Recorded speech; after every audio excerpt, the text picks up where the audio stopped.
오늘 딥다이브는 보내주신 자료들을 바탕으로 한국의 주요 일간지, 경향신문을 한번 들여다보겠습니다. 자료들을 쭉 보니까요, 핵심 질문이 하나로 모이더군요. 대체 무엇이 이 신문을 다른 언론사와 다르게 만드는 걸까? 네, 그 질문에 대한 답을 자료들이 아주 한결같이 가리키고 있었습니다.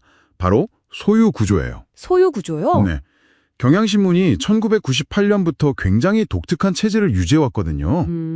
사원주주제라고 하죠. 아, 사원주 주제? 간단히 말해서 특정 대주주나 기업 총수, 그러니까 우리가 흔히 말하는 사주가 없는 언론사라는 겁니다. 바로 그 지점이군요.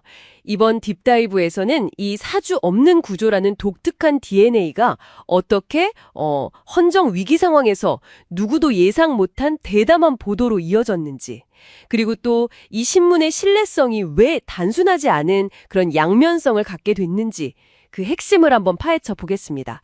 자, 그럼 가장 흥미로운 부분, 이 사원주 주제부터 한번 풀어보죠. 직원들이 회사의 주인이다. 와, 이거 굉장히 이상적으로 들리는데 실제 기자들한테는 어땠을까요? 그게 그야말로 명과 암이 뚜렷했습니다. 2000년대 초반에 나온 설문조사를 보면요. 기자 70%가 사원주 주제로 바뀐 다음에 임금이 나빠졌다고 답했어요. 70%나요? 네, 재정적으로는 확실히 어려워진 거죠. 아니, 저라도 월급이 줄면 불만이 엄청 컸을 것 같은데요. 그런데 자료를 보면 기자들의 80%가 넘게 보도의 질은 좋아졌다고 답했단 말이에요. 바로 그게 핵심입니다. 이게 어떻게 가능하죠? 재정적으로는 힘들어졌는데. 기자들이 보도의 질이 좋아진 가장 큰 이유로 사주의 간섭이 사라진 것을 꼽았거든요. 아, 즉, 재정적인 안정을 일부 포기하는 대신에 누구 눈치도 보지 않을 편집권의 독립이라는 가치를 선택한 거죠.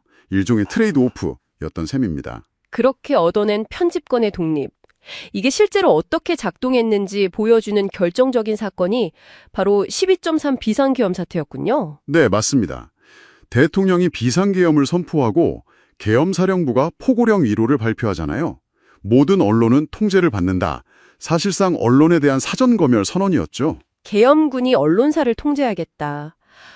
와, 상상만 해도 진짜 당시 편집국 분위기가 어땠을지 감이 안 오네요. 긴박함 그 자체였습니다. 그런데 경향신문은 정면으로 저항하기로 결정합니다. 새벽 3시에요.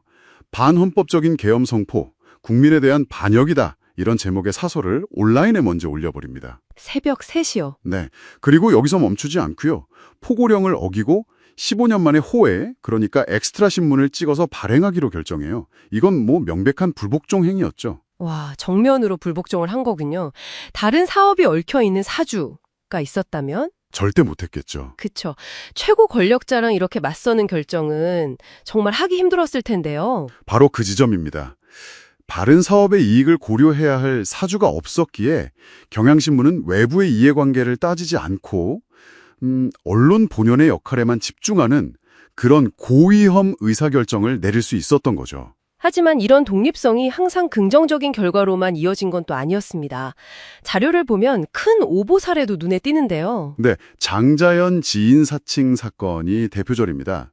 당시 한 재소자가 보낸 편지를 충분한 검증 없이 보도했다가 결국 대대적인 사과문을 내고 기사를 다 정정해야 했어요. 취재원 검증 실패라는 저널리즘의 기본을 놓친 아주 뼈아픈 사례죠. 취재원 검증 실패는 사실 모든 언론사의 아킬레스건인데 사주가 없다는 구조가 이런 기본적인 실수를 막아주지는 못했군요. 근데 바로 이 지점에서 이 신문의 또 다른 얼굴이 드러난다는 게 참 흥미로워요. 그렇습니다. 2015년에 거의 모든 주요 언론이 하버드, 스탠퍼드 동시 합격 천재 소녀 이야기를 대서특필했잖아요. 아, 그 사건 기억납니다. 그때 유일하게 경향신문이 끈질기게 의혹을 추적해서 결국 합격증은 모두 위조라는 사실을 밝혀냈습니다. 미디어 생태계 전체가 빠진 오류를 스스로의 힘으로 바로잡는 일종의 오류 수정자 역할을 한 겁니다. 아, 그러니까 스스로 오보를 내기도 하지만 다른 모두의 오보를 걸러내는 역할도 동시에 했다는 거군요. 네, 바로 그런 복합적인 모습을 보여주는 거죠. 결국 이 모든 걸 종합해보면 하나의 그림이 그려지는 것 같습니다.